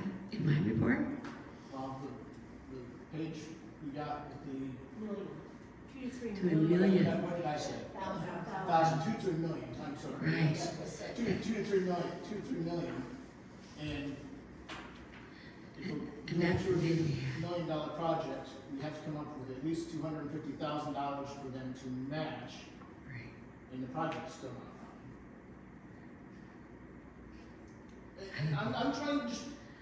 I understand. Figure everything out. I understand, and I have to tell you, I don't know where there's $1 million out there. I don't need it. If I had one, it would be here. Yeah, that's why it took Lorenz 13 years. I'm just trying to make sure I understand everything that's in front of us. Yeah. Yeah.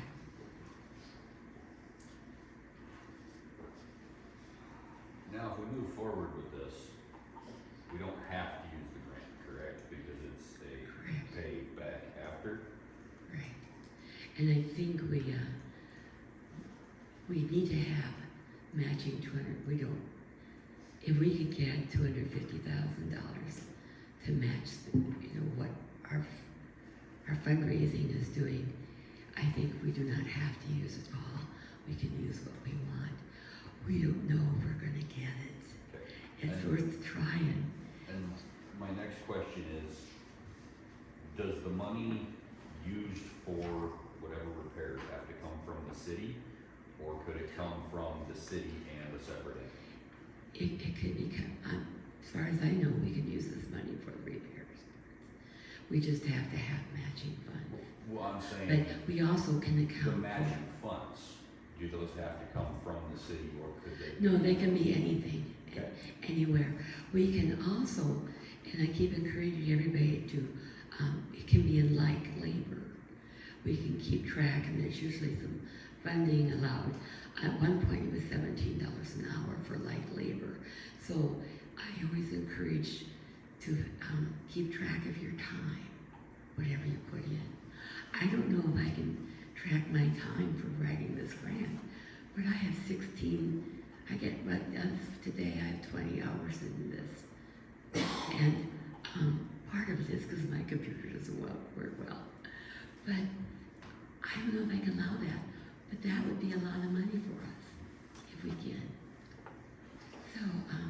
So if you're working on the pool, please track your time. Please track materials you use. Even if you use your own shovel, put that down. Keep track of anything. because it can count towards our matching funds. I think I'm out of voice. Thanks, Laura.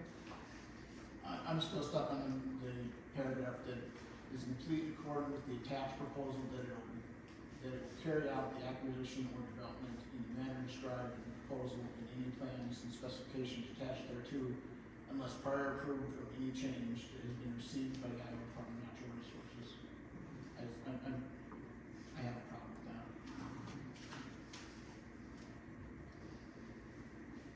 Can you read that again? Yep. So it's, the line says we're certifying, it's item number 2, I'll let you read it.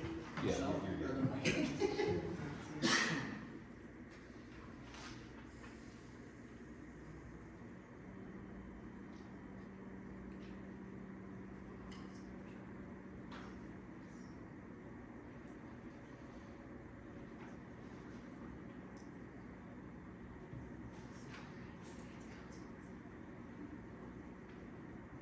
Somebody asked, what does the lawyer have to say?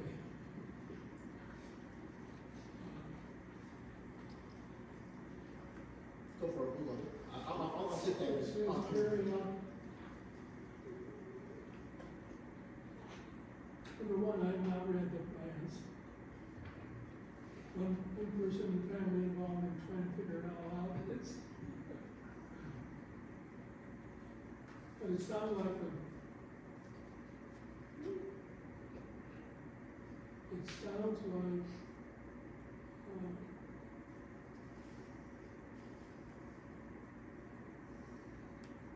those plans, the proposal is, I think is plans within the plan. I don't know if it means you have to do the whole $3 million project. That's a fair point and a good question.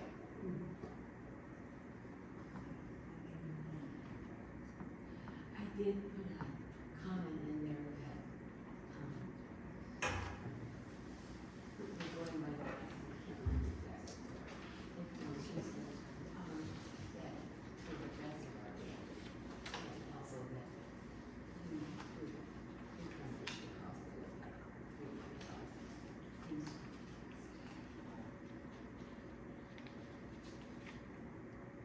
But 250,000 would be a lot more than what we could do with stuff like that. It's an estimate, I just called it,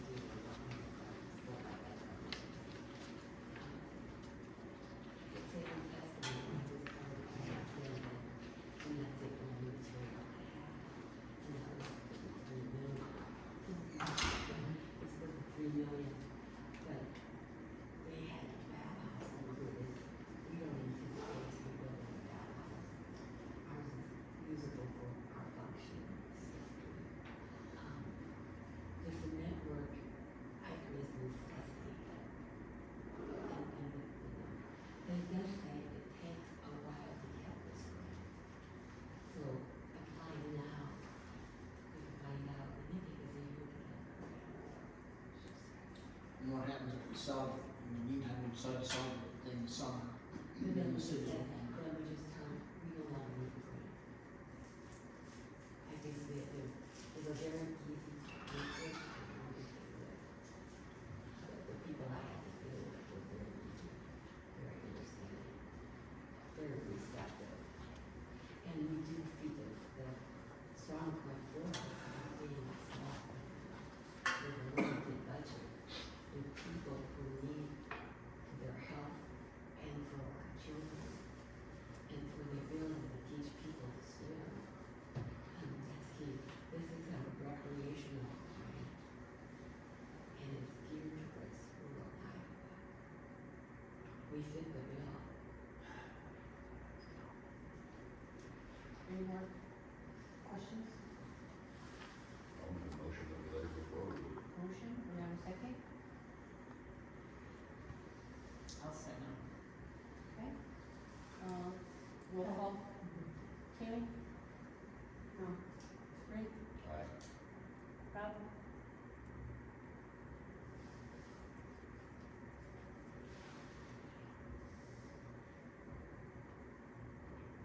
Aye. Aaron? No. Anna?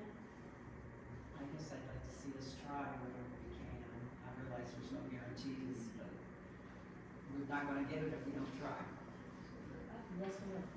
Yes. Yes. 1, 2, 3. 3, 2. Motion passed on that. City tree pile. So, can I use names? Again, can I?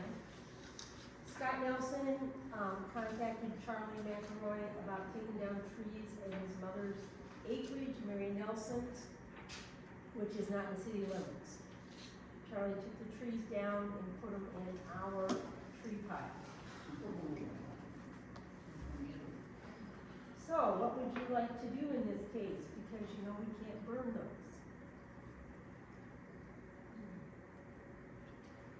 Does the city allow people to go in there and cut up trees for firewood? It is allowed, do you have to live inside city limits to do that? No. So anybody is welcome to that pile? Yes, just do not be dragging giant trees down the Right, road.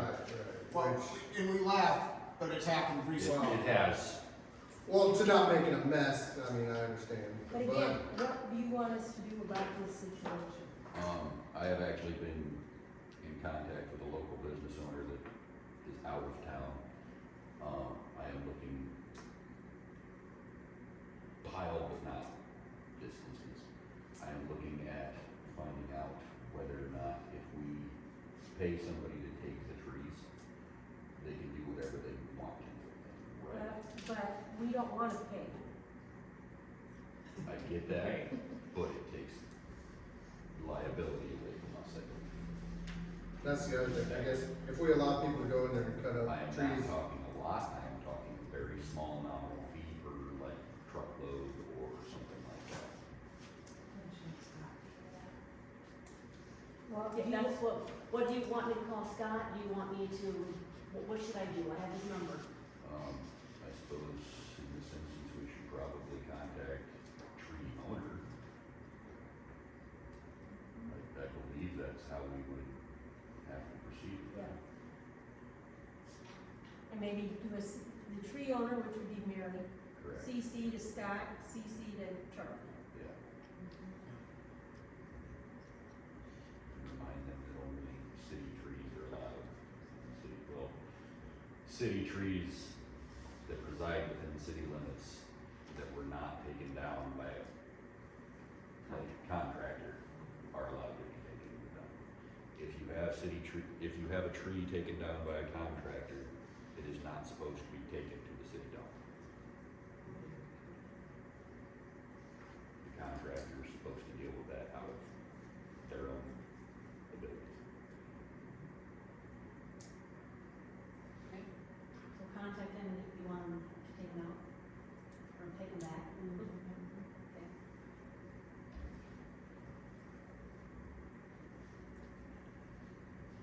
What about asking her for a donation towards taking the trees, instead of just saying, hey, you wanna take the trees, or get your trees out of here? What about asking and saying, hey, could we do that too? get a little bit of money for you using our city dump? And if you do it again, could you please ask us beforehand, so that we could talk about it? Which raises another question entirely. Should we maybe can we do some sort of fee for having the city dump for the tree pile? Can we do some sort of fee for? I don't know how you do that. It costs us what, 17, 18, 20,000 to grade that up, how many different times? Right. I mean, I'm looking into some cheaper alternatives than that, but it's one of those things that's gonna take time. I think it's something we probably need to think about. I think that's something we need to look at. Towards. We have a fence that we can put around it and lock it up too. Right, Perry? Yeah. We've been having problems with that and, a bunch of garbage was now put in our can dumpster down at the tree pile.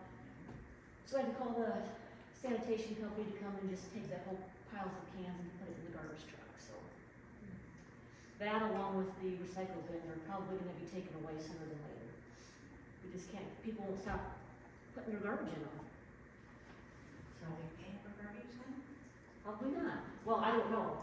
I mean, You know, we're not going through the garbage, so we don't know whose garbage it is. Is it feasible to put up a camera down there to see who's doing it?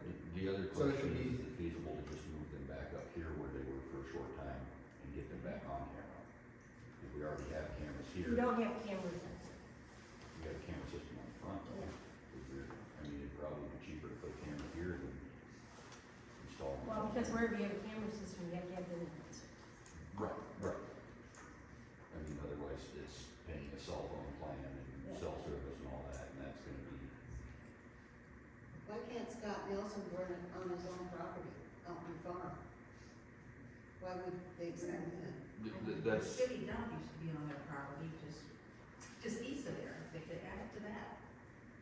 Yeah, I don't know why he didn't burn it himself. I have no idea.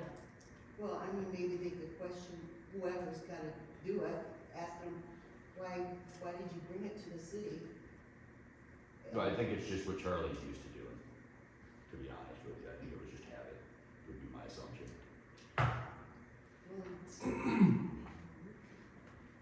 Would be my guess. I don't know. Be interesting to find out if she paid Charlie to do it. You're not wrong. Because if she did, it definitely can't go to city dump. Okay, moving on, nuisance abatement, anything? Nothing? All right, capital improvement plans, goals, anybody have anything this time? Any ideas, anything? I don't know, previously with the launch, looking into solar opportunities in terms of decreasing the city's footprint in terms of how much electricity we're using. Using about $100,000 a year in electricity, and we shared some information yet off the mayor's forums, other areas that are looking into things, and looking into Alliant, see what types of projects they may have lined up that we can find a way that the city has little or no cost involved, but can get some kickback towards our electric bills to help decrease those. We might wanna check into grants for those too. Cause I know that, Or should it stay? I know Mid-American's doing some, but I don't know if, from what I've heard, I haven't heard anything coming from Alliant yet. Alliance is Yeah. right behind it, they kinda have to ask them first, yeah. Yep. Yeah, cause there was just something on Mid-America News last week again. Now with that, where are you kinda thinking, I guess? Yeah. Well, my first thought was find out if they got anything that's gonna, if they tell us everything, we're gonna, all the options we got, you gotta throw out $100,000 to get it, and Right. nothing further beyond that. And then to see what type of scope they're talking about, is it a small scale thing, where we just add it to the top of the existing buildings, do they have, a bigger project, or maybe we take some of the lots that are not producing anything for us, or something like that. Maybe a lot that's mostly underwater all the time, they're not gonna have a problem with that, if they put it in similar to the dairy, if there's steel pipes, then it doesn't matter if that area is somewhat flooded, and, for them to have a post in the ground. Gotta find out what's out there, what's available, and what options, and then dig in farther, see what might work for us. Any others? Motion to adjourn? Second. Yes, ma'am. Shelby Stewart asked me to tell you guys that all May events need to be turned in by March 20th. All my events for the newsletter, March 20th. That's for the newsletter. Yep, March 20th. Okay. Motion to adjourn? Motion to adjourn. Second? Second. All in favor? Meeting adjourned.